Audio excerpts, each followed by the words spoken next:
So we are in week 3 of this series, Christians and Politics, and obviously there's some people that would think that that's a misnomer, right? That those are things that ought not go together, that religion and politics are like oil and water and should not be mixed. The first week, I just kind of wanted to lay the groundwork for what it means for us who are professing Christians to be reminded of the fact that we owe our allegiance to God. God said to us, "You shall have no other gods besides me." Let me just tell you something about the human race. We love our gods. We do. We love our gods. We love those things that we, from time to time, become infatuated with, or at least enamored by, or that perhaps even serve as instruments of feelings of safety and security, right? We know that there have been peoples throughout the history of humankind who have created idols with the idea that those things could provide for them or could offer them some kind of protection. And so when God made a covenant with his people, he said, "You'll have no other gods besides me." What other gods could you possibly need? But unfortunately, we take into the experiences of our lives this tendency to gravitate toward these gods, these idols that we set up. In our experience, politically speaking, we have to understand that the Christian has no room to make an idol out of things like political figures or political parties or political power. And then last week we talked about Jesus as a political figure, and that we actually do an injustice to Jesus when we think of him merely as a spiritual or religious icon. Or that the titles that we ascribe to him, like Messiah and King, that they are only to be understood as a sort of quasi-spiritual title. He was, in fact, a political figure. His birth was a political event. His death was a political event. His ascension to the throne. These were all understood by his closest and most devoted followers and by the church that emerged in the early days following his ascension. They understood all of these things as political events that conflicted with the political scenes of the time. How many of you here work for a company? Work for a company? Don, who do you work for? Metropolitan Pipe and Supply. Oh, so not just pipe, but also supply. That's important to know, and he's got a hat to prove it. And what do you do for said company? You do sales. All right. Does anybody need pipe? So Don's your man if you need some pipe or supplies. So you know what your company does, and you know what you do for the company. I imagine it would probably be really, really hard for you to do your job if you didn't know what the company did. Probably be really hard for you to do your job if you didn't know the nature of what your job entailed, right? I mean, maybe it'd be okay if they just kept depositing money into your account every week, but something tells me there'd be an uneasiness that you would feel if you had no real idea why your company existed or what you were supposed to be doing for that company. I'd like to take that into the conversation of this, the church. I want to talk to you about the church as a political institution. I'm going to read from Matthew chapter 16. So if you have your Bibles, you can turn there. Or if you're using a digital device, you can point and swipe to Matthew chapter 16. And while you're doing that, can we all stand together in honor of God's word this morning? Matthew chapter 16, verses 15 through 18. This is a conversation that Jesus is having with Peter. He has sort of calling out his followers to find out what they think of this whole thing and what they think of him.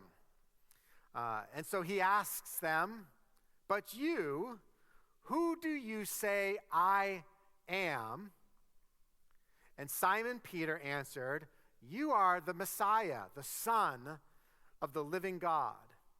And Jesus responded, "Blessed are you, Simon, son of Jonah, because flesh and blood did not reveal this to you, but my Father in heaven. And I also say to you that you are Peter, and on this rock I will build," everybody say it, "my church, and the gates of Hades will not overpower it." Thank you. You may be seated. Now, this is an important passage in the Gospels. There is significant debate regarding the last part, where Jesus says, "You are Peter, and on this rock I will build my church." In fact, it functions as one of the kinds of things that divides between something like the Roman Catholic Church and the Protestant Church, of which we are a part. And the reason is for how this is interpreted. Jesus says, "You are Peter, and on this rock I will build my church." And we can't see it in English, but there's a play on words that Jesus is using here. Peter's name in Greek is Petros, which means stone or rock. And so Jesus says, "You are the stone man. You're the rock man, Peter. And on this," and then he uses this other word, Petra, which describes something like a massive stone, might describe something like the earth's crust. And he says, "On this rock I will build my church." And so there's this theological debate about exactly what does Jesus mean in reference to Peter. Perhaps obviously, the Roman Catholic Church interprets this as creating the office of the papacy, right? That Peter is here being signaled out to become the Pope of the church. And that following Peter, there will be a succession of popes right up until this very day. This is what they understand is going on here. The Protestant Church rejects that kind of interpretation and says that Jesus, when he's talking about this rock that he's going to build his church on, he's talking about something else. Perhaps he is talking about Peter, but not with the implication that he's to be the Pope. Perhaps he's talking about the profession of faith, or just the simple reality that he is, in fact, the Son of God, and that provides the foundation for the establishment of this thing, the church. Now, so we can talk for a really, really long time about all of that, and people have. But I think that what can get lost in that is what Jesus says he's going to do. Because Jesus here says that he is going to do something very specific. And that is, he is going to build, in his words, my church. That's what he says. He says, "I'm going to build my church." Now, that might not sound weird, again, because we're reading it in English. But it's weird. It's actually, the word that Jesus uses here that we translate into church is completely out of place. At least you would think it's completely out of place because of the way we have come to think what church is. Like, we think of church as a religious gathering, or we think of church as a building where religious things occur. But when Jesus says, "I will build my church," the people that heard him say that would not have understood it in that way at all. Why?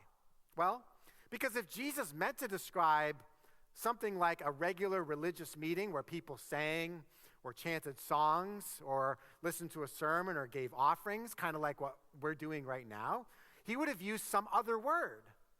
He wouldn't have used the word that we're going to talk about today. He would have used one of several other words, but certainly not this one. So what is this word? I have a little graphic up here, and we're going to kind of walk through the word ekklesia, which I'm sure many of you have heard is the word that we translate church. Now we start with the verb form, okay, up there at the top, ekkaleo. This is a compound formed from the preposition ek, which means out from, and kaleo, which is the verb to call out or to summon, right? So it is to call or to summon out from. That is, the idea here is a summons goes out among the populace. That's ekkaleo. And then what forms as a result of that summons is a group of gathered people. And that group that forms, that, if you will, political assembly, is the ekklesia. And this is what Jesus says, I'm going to build. So when he says, I'm going to build my church, I don't want you to think about, I'm going to build my, I'm going to build this beautiful religious building, right? I mean, just one look at it, you know exactly what the purpose for that building's existence is. He's not even talking, about, I am going to build in the way that we understand it, this religious group.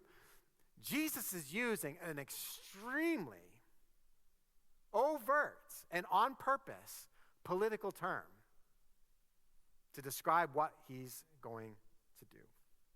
Hundreds of years before Jesus even uttered these words, the word ekklesia was widely in use within Greek culture to describe a political assembly. That's what it was. It was not ever, or basically never, used to describe something like a religious gathering.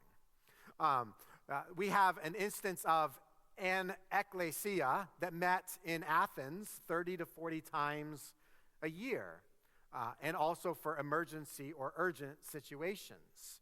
And ecclesias would meet throughout the empire in order to deal with political questions, problems, and challenges of the day. So we ought to, when we see this word church as it's used by Jesus here, we'd probably actually be better served to think of something more like a town or city meeting where issues are going to be taken up and voted on. One historian writes that one ecclesia, important in the history of Greek democracy, consisted of free, accepted citizens of the town and was regulated by certain laws. Any matter of public interest could be discussed at the assembly, matters such as the changing of the laws, the appointment of officials, concerns of war and peace, economic questions, etc. Each citizen had the right to speak or make proposals, which would in turn be taken up by the assembly if there happened to be somebody there that could give an expert opinion on the matter. And then decisions were made by the process of voting. The vote was decided by either a show of hands, by acclamation, by ballots, or by stones. When you read through the ancient manuscripts that are available to us, only 3 times in all of what is available to us is the word ecclesia used in the context of a religious or cultic gathering, because there's other terms that are available in the Greek language to describe such things. And this is what Jesus says he's going to build. That thing that we just read, that political assembly. As we get into the Bible, I have another graphic here that demonstrates that in the Gospels, what we find is that the word ecclesia appears exactly 0 times in 3 of the Gospels, in Mark, Luke, and John, and only twice in the Gospel of Matthew. Once here, where we just read it, and then in another place where Jesus describes a situation where somebody has committed an offense, and that offense is brought to their attention by the person who was offended, and then 2 people go to them. And then they eventually, because they're not finding any kind of satisfaction or resolve for that offense that has been committed, they are instructed to bring it to the assembly, to the church. And that's it. So in all of the Gospels, we have basically no reference to a religious gathering of people that we would understand to be the church. Luke, though, who wrote the Gospel of Luke, and 0 times used the word church to describe any kind of gathering of Jesus and his disciples, the apostles, the followers, a bunch of friendly, religious, God-loving, God-fearing people that had gathered together. Never, ever, ever did Luke use the word ecclesia to describe such a group.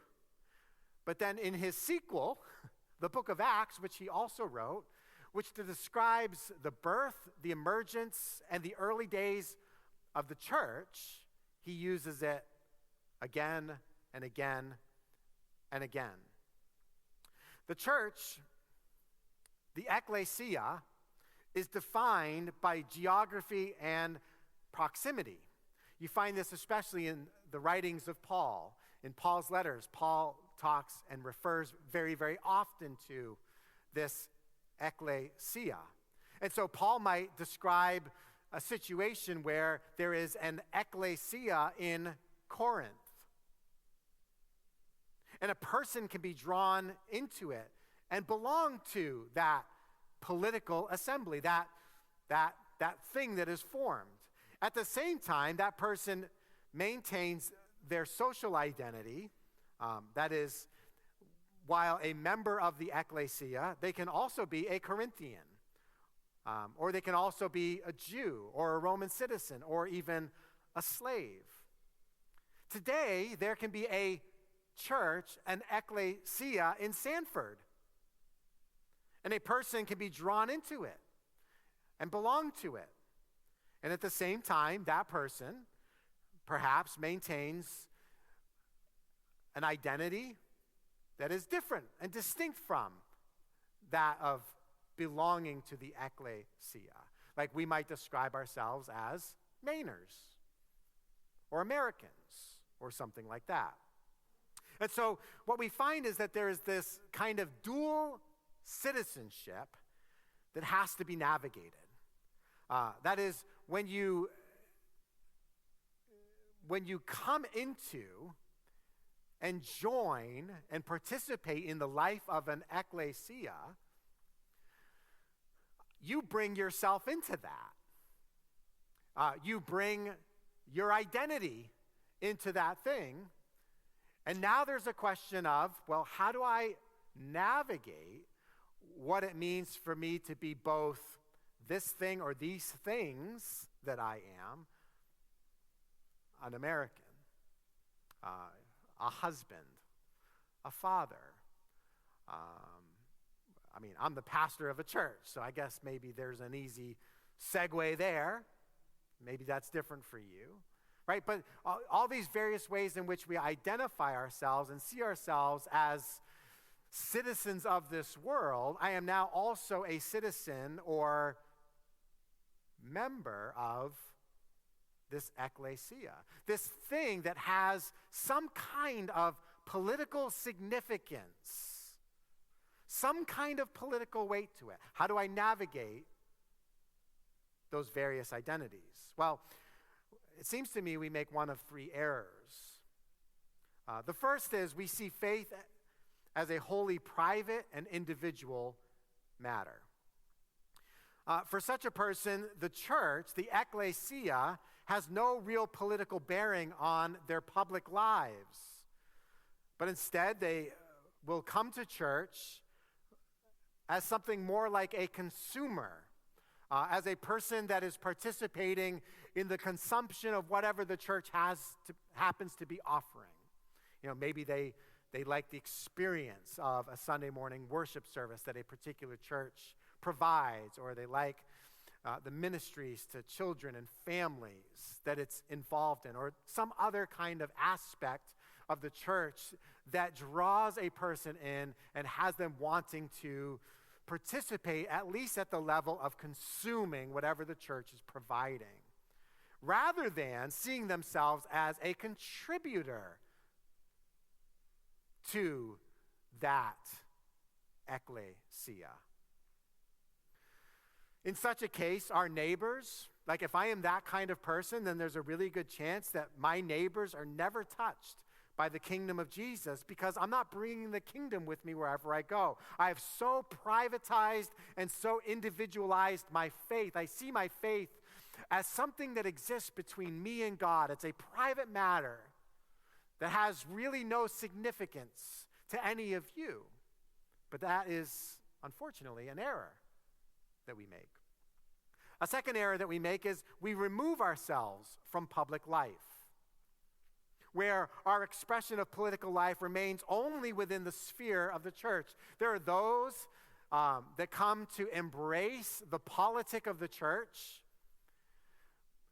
but instead of the ethic and ideals of the kingdom of Jesus affecting the way that person is outside in the world, they are largely concerned with how they are inside the walls of the church. And here we tend to shut ourselves in, and we bar the doors, and we do everything we can to keep the outside world out. You know, this kind of person is one who may be very, very committed to what is going on in the church, but they're never actually out there. And the only neighbors that we ever truly touch, well, they're already in the kingdom. We show little concern for the poor and the vulnerable. We have a tendency to disregard the kind of policies that might benefit some members of society while disenfranchising others because, well, we're not really largely concerned with that. We're concerned with the spiritual matters of the church. And what happens to be going on outside the walls of the church, well, that's just not very important. But again, that is an error we make in wrestling with the dual citizenship that we have as both people in the world and people living in Jesus' kingdom. The third error we make is, well, we just start to use the same tactics of dominance and power that empire uses. That is, we try to bring the kingdom in to the world using the same tactics of domination and the same tactics of power, the same tactics of control. We make the error of putting value in power and political capital to advance and to protect our interests. An example of this kind of thing would be Christians uniting themselves with a political movement in order to gain political power and political cachet so that they can get what they want. And this is an error you see people make on both sides of the aisle. People who are conservative and want to preserve certain kinds of elements of what they have come to embrace as values for not only their lives, but for their neighbors around them. They see as an advantage the opportunity to join together with political forces so that they can see those ends achieved. And then on the other end, you have people who call themselves Christians that may have a more progressive kind of view of things, and they want to align themselves with the political capital and political power that's going to help them achieve their particular ends by whatever means possible. But whenever we do this, what we're actually doing is we're compromising the ethic of Jesus' kingdom, because Jesus' kingdom doesn't come in by way of power and force like the empires of this world do. Not only that, but we have to understand, you know, I had this drilled into me by at least one teacher that I had growing up, maybe by multiple ones, but certainly one history teacher that I had. She'd say over and over and over again, that is, and you've all heard this, those who fail to learn from history are doomed or condemned to repeat it, right? And I'll tell you, the Western church is very, very much in jeopardy of having failed to learn from the errors of the past. Christianity, really any kind of religion at all, for that matter, But we are largely concerned with Christianity.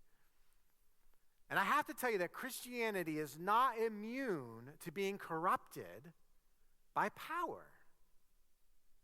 I've said this a number of times, and I think that I'm probably going to have to say it until Jesus returns. But that is that what Jesus envisioned in terms of this ecclesia that he was going to establish and build and expand into the world, it was not designed to rule with power. Because power corrupts. It's another famous quote. Power corrupts. Absolute power corrupts. Absolutely. Right? And Christianity is not immune to it. Now, what I just personally feel a lot better if there were a whole bunch of people that believed and thought exactly the same way that I think and believe, had the prerogative of determining and establishing all of the laws of the land, yeah, I guess that would be good for me, just like it might be good for you if somebody that agreed with all the what you think and believe were making such decisions. But we have seen it in the church. We like the church is it is both littered with instances of incredible corruption because of its thirst and lust for power. And even today, like in 2024, you do not have to go far to find where in the name of Christianity, power has become a corrupting force. Nevertheless, despite those errors that we make, Jesus did here in Matthew chapter 16 describe an expanding kingdom. You know, what Jesus did not describe is something that he was going to build that was going to shrink back and become inconsequential or unsubstantial, or it was just going to live out its days in obscurity. Right? Jesus didn't say, hey, you know what? I'm going to start this little thing. I'm going to start this little club. And there's going to be the occasional person or two that's going to participate in it. And it's going to be the kind of thing that provides a respite for the world, but it's not going to create any waves. It's just going to be over there. You barely even notice. Like, you have to be looking for it. In fact, even if you're looking for it, you won't find it. That's why some people are going to have to like kind of go out and let the secret out. It's going to be like the best kept secret in the world, this thing, this church. That's not what Jesus said. He said, I'm going to build this thing, this ecclesia. I'm going to build this assembly. I'm going to build this thing that has, at its very core, incredible political significance, incredible political weight. And you know what? This is how he describes it. It is going to expand. He says of it, the very gates of hell are not going to be able to stand up against the force and the might and the power of this expanding kingdom. That's how Jesus describes what will be his church. But it's not, when we're talking about the force and might, we're not talking about like what the world understands to be the force and the might and the dominance. It's not that way, because Jesus' kingdom is entirely other than all this world has ever seen. It is not, as he said again and again and again, it is not like the empires of this world. It is a completely different thing. So what are the political activities of the church, of this political assembly?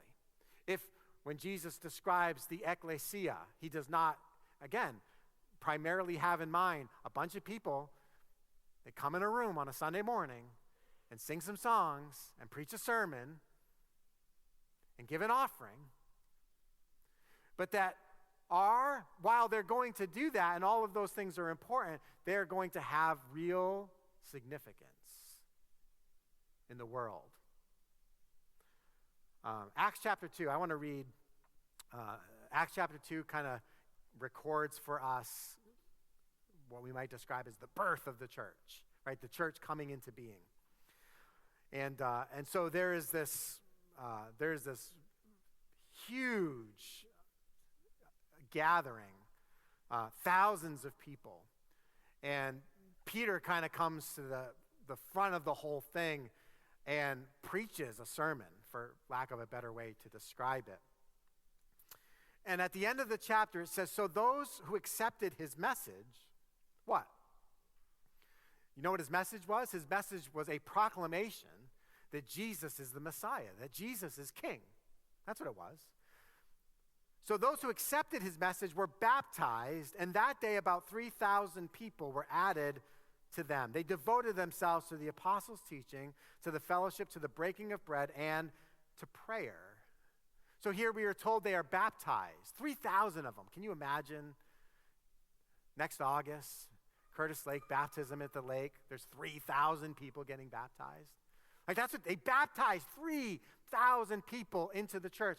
Now, what was that baptism? That baptism was not like we oftentimes think of it as just kind of like this nice sort of religious symbolic gesture, where a person goes in the water, right? And it's something maybe that they can invite family and friends to come and witness, and it sort of like seals the deal in their relationship with God. That's not what baptism was.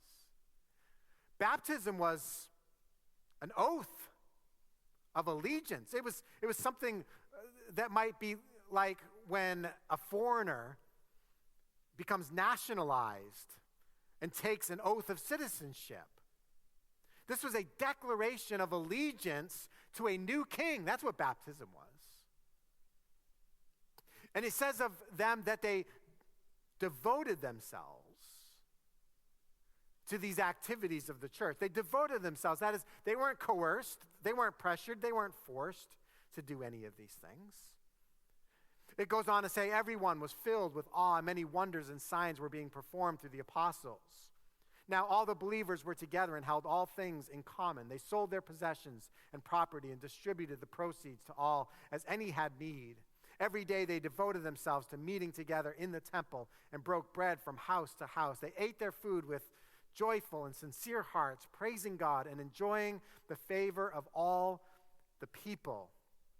Every day the Lord added to their number those who were being saved. What were the activities of this political enterprise that sprang up out of nowhere? Well, first of all, they submitted themselves to the authority of the apostles' teaching. This is politically significant. I mean, anytime you start talking about authority, you're talking politics, are you not? Authority is politics. We make some decisions about what is going to have authority in our lives, and there are decisions that are made for us about what is going to have authority in our lives, right? Did you make all the laws that we live under? That's an easy one. I just trying to make sure you're still with me. Did you make all the laws? No, you didn't make all the laws. You might have made none of the laws, right? We were just born into a society that has certain laws by which we abide. That's an authority that is asserted into our lives. I didn't decide to be born here. I suppose I continue to decide to remain here, right? But you know what I mean. So there's authority that is just asserted into our lives, and then there is authority that we voluntarily submit ourselves to. And that was the political action of those who came into the ecclesia. To be a part of the ecclesia meant it was defined by a commitment to put oneself under the authority of the apostles' teaching. And what were the apostles teaching? Well, the apostles were teaching the way of Christ. The apostles were teaching the way of Jesus' kingdom. The apostles' authority was derived from Jesus' authority. And then that authority was, well, much of it was transcribed and written and passed down from generation to generation. And today we call that our scriptures or the Bible. That is what we understand to be a part of the assembly, the church, the ecclesia is, I submit myself, I put myself under the authority of the teaching of God's word. That's what I do. That's what many of you do.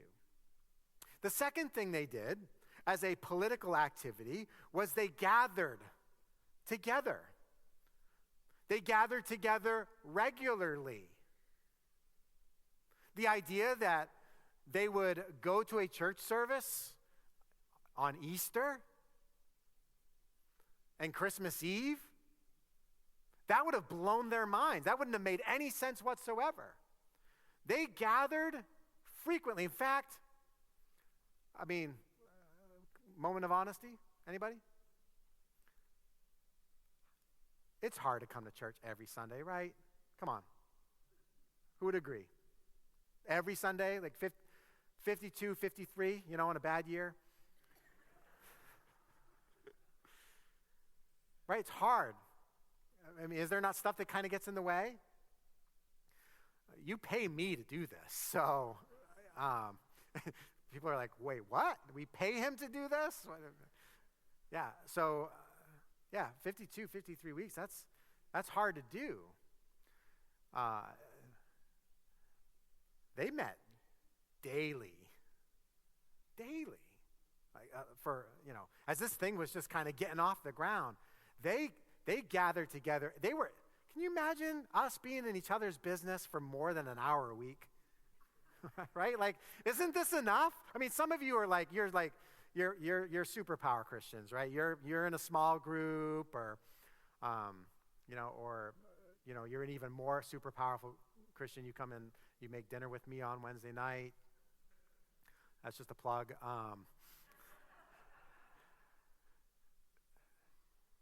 You imagine being up in each other's business like every day? They gathered together. They gathered regularly in person. And the reason for this gathering, it wasn't like what we understand. Like there's a spiritual reason to it. Like I have this obligation, right? If I consider myself to be a Christian, well, a Christian's supposed to go to church, and maybe it just gives me a little mojo with the big guy upstairs or something, or maybe he'll look a little more favorably upon me this week, right? Because I went to church. That's not how this was understood. This was a political action. They met, they gathered as a way to reinforce what had become a brand new political identity and was a political expression. So much so that eventually it would come to cost them something to meet. See, it's lost on us because this doesn't cost us anything other than a little bit of our time, right? But nobody's harassing us because we went to church, or nobody harasses us for the most part because we even participate in the church. But this was not the case, or this certainly would not be the case for those who are part of this emerging movement. By the time, again, like we think that getting together every week is tough, and this is not a new problem. By the time the letter to the Hebrews was written, right, this is one of the letters in the Bible. By the time the author got around to writing the letter to the Hebrews, it had already become the custom of some to not do this anymore, to not gather together. And that's why he has to come right out and say, listen, don't abandon the gathering of yourselves together like some have done or some have given themselves to. But get together. In fact, get together even more frequently as you see the day of Christ approaching. The third thing they did as a political action was they practiced gestures of hospitality and service with declarations of allegiance. They, as it's described here, they shared their meals. But you know what? Their sharing went even beyond the sharing of a meal to where they shared everything. The needs of the ecclesia were met by the generosity of the ecclesia. It was unacceptable, the thought that someone would go hungry while everyone else was well fed. That something like a person within the church, this assembly, had this tangible need that they were unable to meet themselves, that need would go unmet, while others within that same context would be well clothed and well fed and well housed. That was an unacceptable notion to the early church. In fact, Paul had to rail against the church in Corinth because in their gathering, they had come to take the Lord's Supper and showed disregard and contempt. They despised the Lord's Supper and the way they practiced it because the wealthy would feast and the poor would go hungry. And that was unacceptable. It was a political activity for the church to take care of those who were in the church. They took the Lord's Supper not like a postscript, end of the service, concluding kind of thing, following an already too long church service like we do here at Curtis Lake. No, when they took the Lord's Supper, they were taking it as an act, as a pledge of allegiance. Like it would have looked something like an American pledging allegiance to the flag, or of a stadium full of people stopping to observe the singing or the playing of the national anthem. This was a political expression to Jesus as King when they took the bread and they took the wine. Fourth, prayer. They devoted themselves to prayer. Prayer became a means of political participation at every level. Prayer was an opportunity for those people of the ecclesia to participate in the politic of their world, especially at levels where they wouldn't have had any influence, because prayer knows no boundaries. Prayer has no limits to whom and what it can affect. Prayer could affect the hearts and the actions of the emperor as well as the local magistrate. Prayer could deliver those who were unjustly imprisoned back to freedom. Prayer was the ultimate acknowledgement that God was wholly sovereign, no matter how the winds of local and empire-wide politics were blowing. Fifth, they declared their allegiance through worship. The ancients were no strangers to worship and to religion and to ritual. In fact, cultic worship and rituals were at their very essence patriotic. They signaled a person's belonging and devotion to their nation and to their people, including their allegiance to the authorities who supported and were supported by those religious structures. When you went to the temple of the god or the goddess and you performed your rites and sacrifices, you were showing your national allegiance. You were showing your patriotic flair. To be a good citizen meant to be a willing participant in the festivals and the festivities of the day. A flag would inspire patriotism. A sigil was a sign or a symbol that promoted affection for one's particular tribe. And in the backdrop of all that, suddenly Christian worship comes onto the scene. And it becomes a political declaration of allegiance. And it was especially important because it came to replace the action of worship in pagan temples and rituals. In other words, when a person came to Jesus, they necessarily had to abandon the gods from before, including the practices associated with those gods, in order to wholly yield themselves to Jesus. And this had political significance because such a person, because of their unwillingness to participate in the temple ritual and the religious sacrifices, they were seen as unpatriotic. They were seen as abandoning their nation and their people in their declaration of allegiance to a new king. Like, this is different from, a blacksmith could become a Christian and they could continue in their vocation of metalworking. But that same blacksmith could not both worship Jesus with the saints and then also profess a secondary allegiance to his former gods. And so I say all that to say we have similar challenges today. Likely we have a natural affection for the land that we were born in and continue to live and prosper in.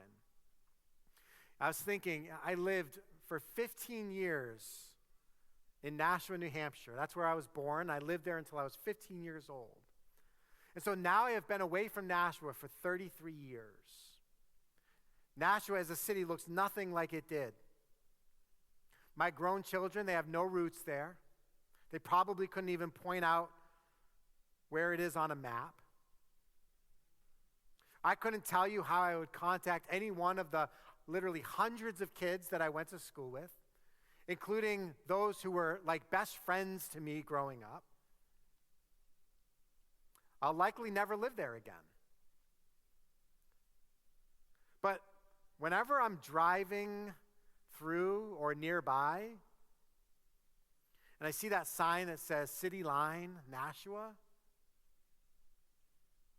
it feels something like someone saying, "Welcome home," to me. I want to see the neighborhoods and the houses that I lived in, and there were a number of houses and neighborhoods that I lived in. I want to see the schools that I attended. I want to see some of the houses and the yards that belonged to my friends that we spent so much time playing in. I want to see the Howard Johnsons, where some of my friends and I would occasionally sneak in to use their indoor in-ground pool. And now you expand that affection for the country we live in. And you start to see how some of the rituals and practices that form the backdrop and canvas of things that we take for granted and let go unquestioned. We have a flag. And on the positive side, it symbolizes things like liberty and justice. On the more negative side, it perhaps represents things like supreme dominance in the world. A pledge of allegiance was written to the flag and to the country 104 years after the Constitution was ratified and our country was born or became an official sovereign nation. 62 years after that, the words "under God" were added to the pledge, indicating that allegiance to God and allegiance to country were nearly identical concepts. And that's become problematic.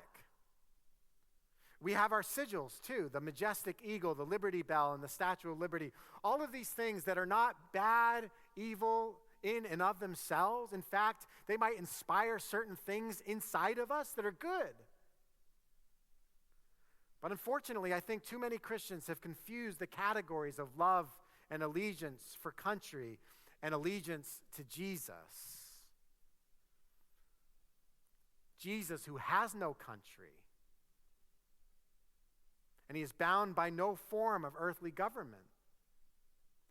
His kingdom is complete otherness from what the world has ever known. Many have described it as being an upside down kingdom. And our job is to stop trying to make it right side up again.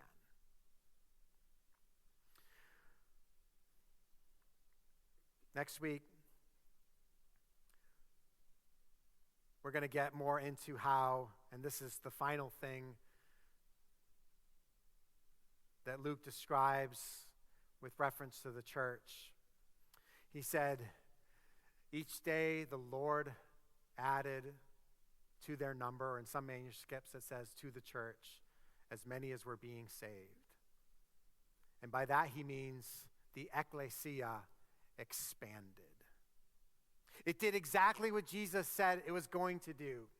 He said, I will build my church, and the gates of hell will not be able to stand up against it. He's describing the expansion of a kingdom.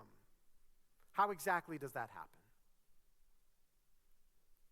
In Acts chapter 17, a setting that is now probably quite some time from Acts chapter 2, there's an accusation that's made against Paul and those who were with him about the expanding rule of Christ in the world. They are described as being guilty of having turned the world upside down. And now they have come to roost here in our land too. So this week, I'm going to ask you to think about this thing, the church, that we've talked about this morning. And hopefully think about it in a way that perhaps you've never thought about it before, or perhaps you've not thought about it for a long, long time. I'm going to ask you to think about this thing that Jesus envisioned, this thing that Jesus said he was going to build. And I want you to think about your involvement in it. Like, what does it mean for you to be a part of that ecclesia? Does it mean to be something like a person that attends an event on occasion, or that consumes whatever that thing may be offering? Or will you see yourself as an instrumental part of what God is doing and what God is up to in our world?